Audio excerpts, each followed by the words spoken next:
Tous mes amis que j'avais, j'ai acquis ce mal, cet handicap à l'âge de 4 ans. Liloba, la parole ou rire. 5 protagonistes féminines du collectif Liloba. Des femmes en situation de handicap participent à l'initiative de l'ANADVC avec l'appui du FENEAP à une cellule d'écoute relative aux violences basées sur le genre. Malgré elles se sont retrouvées, poussées à gratter leurs cicatrices propres et à parler de leurs blessures intérieures sur le chemin d'investigation de ces violences récurrentes et en hausse en ce temps de confinement lié à la COVID-19 dans les quartiers de la capitale congolaise Brazzaville. Je ne suis pas née handicapée. J'ai acquis ce mal, cet handicap, à l'âge de 4 ans, après une injection. Ma mère, étant frappée par ce mal, n'a pas pu supporter ce drame et a été choquée. Elle avait dit qu'elle peut avoir que d'enfants que si je me levais. Et de là, j'ai été opérée à l'âge de 6 ans. Et ma mère a pu avoir d'autres enfants après moi quand j'ai eu mes 7 ans. Je ne suis pas née malvoyante. Je le suis devenue suite à un glaucome après ma formation à l'école normale d'instituteur. Je suis née dans cet état d'albinisme, autrement appelé sans mélanine. Et au moment où je suis née, les parents restent unis, mais plutôt les bouleversements, nous les avons enregistrés dans les familles. Le fait que je sois différent des autres enfants, ça voulait simplement dire que maman a triché, donc est allée prendre le sang de l'extérieur pour l'amener dans son foyer.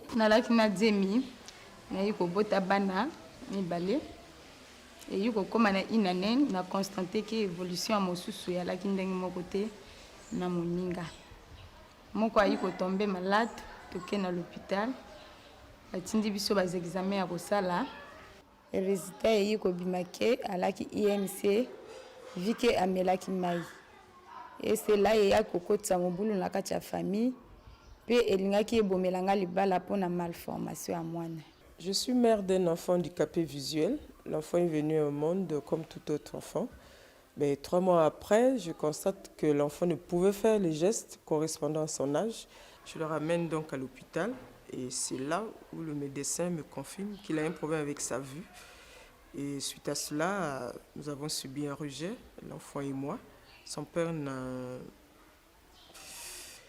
Mais suite à cela, l'enfant et moi, nous avons été rejetés par son père qui n'a pas pu m'accompagner correctement. J'avais un compagnon avec qui on avait de bons projets. Tout s'est passé bien. Cependant, les problèmes ont commencé à partir du moment où sa maman a fait éruption dans notre relation.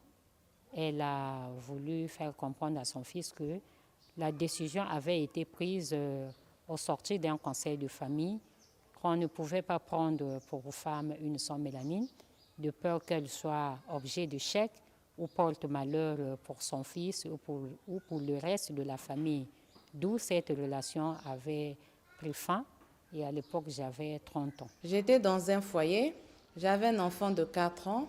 Quand j'ai perdu la vue, le conjoint avait décidé de nous renvoyer chez les parents, moi et mon fils.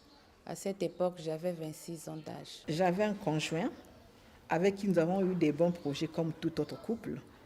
Et tout a basculé quand je tombe enceinte de lui. Il n'a pas voulu avoir un enfant avec une femme handicapée. Et de là, il m'a rejetée avec ma grossesse. J'avais 36 ans. Étant mère d'un enfant handicapé, ma vie affective a pris un coup. Parce qu'après, je me suis recroquevillée sur moi-même. Et je ne voulais plus contacter une nouvelle union. Et de peur que mon enfant subisse une fois de plus un rejet, puisque son père l'a rejeté, à plus forte raison, un papa qui n'est pas le sien.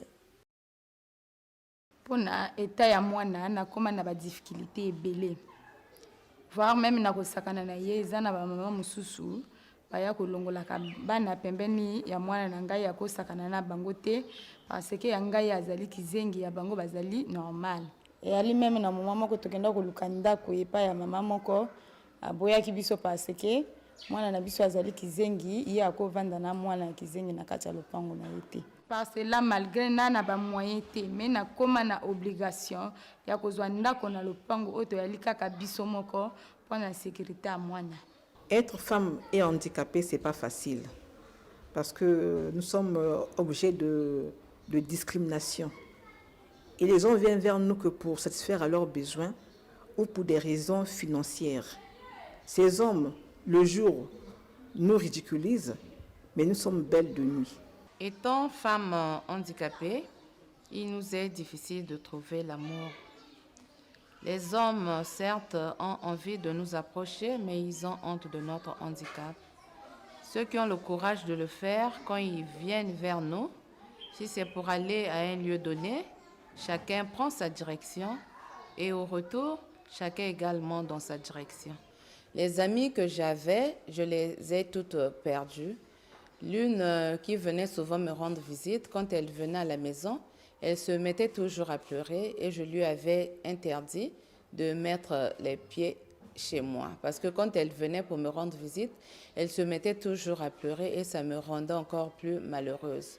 Donc toutes les amies que j'avais, je les ai toutes perdues. Nombreux pensent qu'on ne meurt pas. La femme sans mélanine ne meurt pas. Elle disparaît seulement. Et dans la rue, nous sommes stigmatisés. On porte l'appellation relative à notre handicap, autrement dit Ndundo, Fumbi, en langue.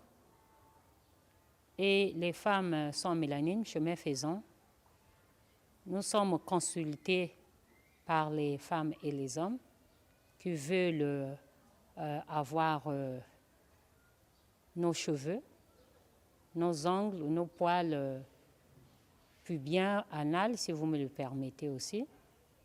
Pire encore, nos excréments pour des pratiques magico-fétichistes pour sécuriser et stabiliser leur santé, leur ménage et leur poste. Et pour les hommes également, nous sommes des objets de curiosité.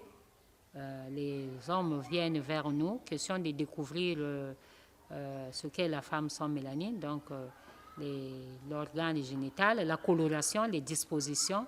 Et une fois, je me suis rendue au marché pour acheter de quoi manger. Dès que je me suis présentée devant l'étalage des produits, la vendeuse me reçoit en disant « Quelle malédiction !» Ainsi, Audrey, Karine, Chantal, Gisèle et Gustavine, réunies dans une manière de transversale du handicap et des émotions, prennent la parole comme on allume un cocktail Molotov pour éclairer les vexations des fêlures, trop longtemps silencieuses, des colères contenues, des interrogations sans réponse, mais qui, ici et maintenant, vont forcer nos consciences closes. Rebelles ces femmes, simplement humaines comme toutes les autres. Et de là, j'ai opéré à l'âge de 6 ans. J'ai acquis ce mal à l'âge de 4 ans, après une injection. Et ma mère, étant choquée par ce drame, avait dit qu'elle ne peut pas avoir d'autre enfant parce que je n'avais pas de sœur.